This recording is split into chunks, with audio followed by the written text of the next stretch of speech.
Shalom à tous dans le Seigneur. Matthieu chapitre 3. Matthieu 3, le verset 11.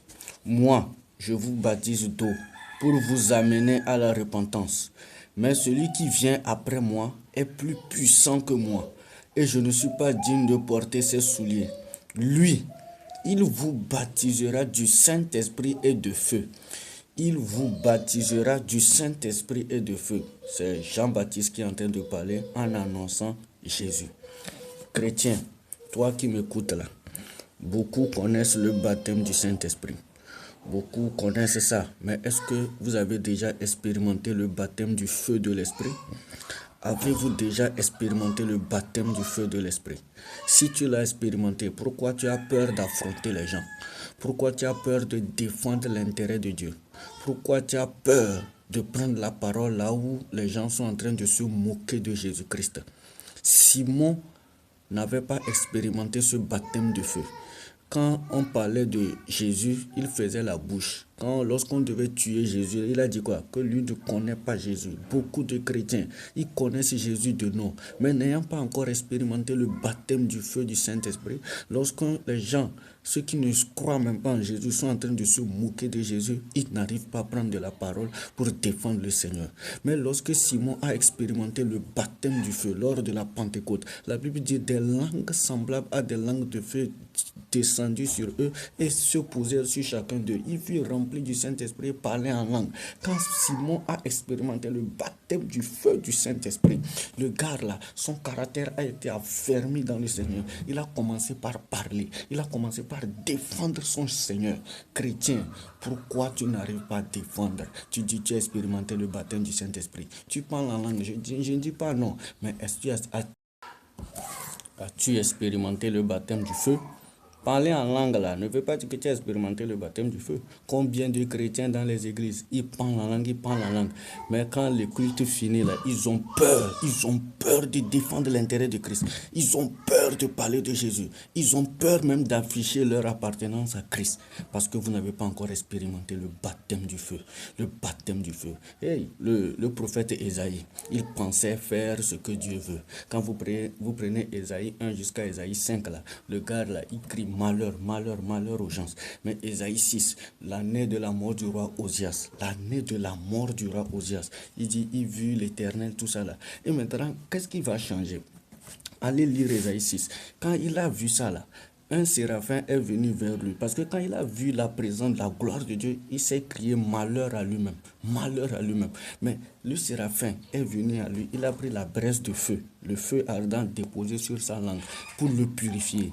Quand Ésaïe a eu ce feu-là, l'Éternel dit, qui enverrai-je? Ésaïe s'est porté garant. Il dit, me voici, Seigneur. Et Dieu veut marcher avec des gens, mais Dieu ne veut pas marcher avec des gens qui n'ont pas encore expérimenté son feu. Pour que Dieu marche avec toi, pour que Dieu t'utilise puissamment pour défendre ses intérêts-là, tu dois expérimenter le baptême du feu, mon ami. Tu dois te cacher, crier à Dieu pour que le feu là, le feu du Saint-Esprit se manifeste dans ta vie.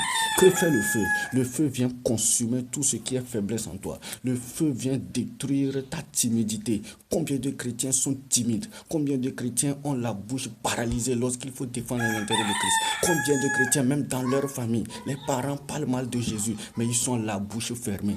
Tu n'as pas encore expérimenté le feu. Tu n'as pas encore expérimenté ce feu. Ésaïe, après avoir expérimenté ce feu, a commencé par prophétiser de bonnes choses de la part du Seigneur. Oh mon ami, vous ne pouvez pas expérimenter ce baptême-là et être comme vous étiez. Vous ne pouvez pas expérimenter le baptême du feu et être incapable de défendre Jésus. Celui qui expérimente le baptême du feu-là, le Saint-Esprit l'oblige à parler lorsqu'on est en train de bafouer l'honneur de Christ.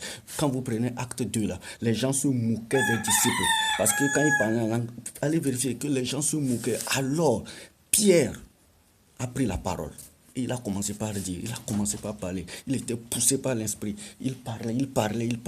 Pourquoi vous n'arrivez pas à défendre l'intérêt de Jésus? Pourquoi les gens parlent mal de Jésus? Vous vous taisez, mes amis. On va prendre un autre cas. C'est le prophète Élie. Qu'est-ce qui s'est passé? Élie devait croiser les prophètes de Baal.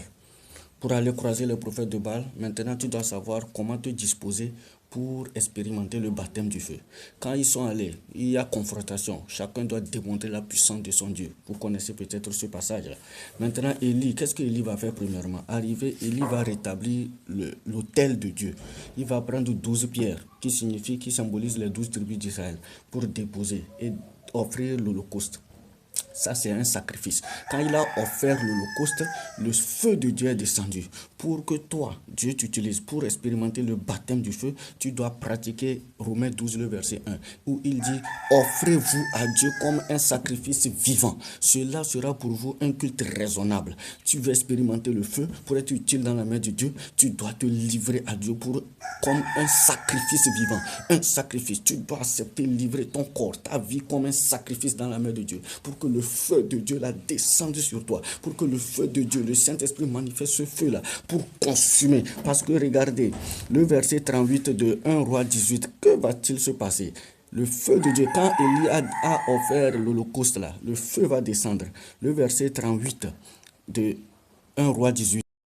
1 Roi chapitre 18, le verset 38. Bon, avant 38, le verset 37. Élie fait une prière. Il dit, réponds-moi, Éternel, réponds-moi, afin que ce peuple reconnaisse que c'est toi, Éternel, qui es Dieu, et que c'est toi qui ramènes les cœurs. Vous voyez la prière d'Élie, c'est pour démontrer son Dieu, c'est pour défendre l'intérêt de Dieu, alors que les gens étaient, les prophètes de Baal et Akab, là, ils méprisaient l'honneur de Dieu. Élie veut défendre son Dieu. Il dit, réponds-moi. Le verset 38. Et le feu de l'Éternel tomba et consuma l'holocauste, le bois, les pierres, et la terre. Et le feu absorba l'eau qui était dans le fossé. Vous voyez ce que le feu l'a fait? Quand le feu là descend là, quand le feu descend sur toi parce que tu t'es livré comme sacrifice vivant, le feu vient consumer tout ce qui ne glorifie pas Dieu. C'est-à-dire tout ce que tu as offert à Dieu là, le feu consume ça et le feu transforme ça en l'honneur de Dieu. Pourquoi l'or brille? L'or devient utile parce qu'il passe par le feu. Vous voulez être utile pour le Seigneur, livrez-vous à Dieu comme un sacrifice vivant pour que le baptême du feu soit une expérience palpable dans votre vie.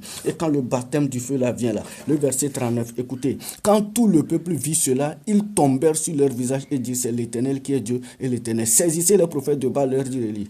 Vous voyez, ces gens qui étaient des spectateurs, quand ils ont vu le feu de Dieu descendre, ça c'est l'expérience extérieure du baptême du feu. Quand ils ont vu le feu descendre là, eux, ils n'étaient pas nés de nouveau, hein. Ils ont été remplis d'une assurance. Et les prophètes de Baal que les gens la craignaient là, quand ils ont vu le feu de Dieu, selon l'ordre d'Élie, ils ont couru prendre les prophètes de Baal pour amener, et Élie les a égorgés. Allez vérifier votre Bible. Tu ne peux pas expérimenter le baptême du feu et demeurer comme tu étais. Mon ami, il est temps. La vie chrétienne là, ce n'est pas la religiosité. C'est une vie de puissance, une vie de démonstration de puissance. Ça passe par ce baptême là, le baptême du feu. Veux-tu expérimenter le baptême du feu? Prends Dieu au sérieux. Que le Seigneur te bénisse. Amen.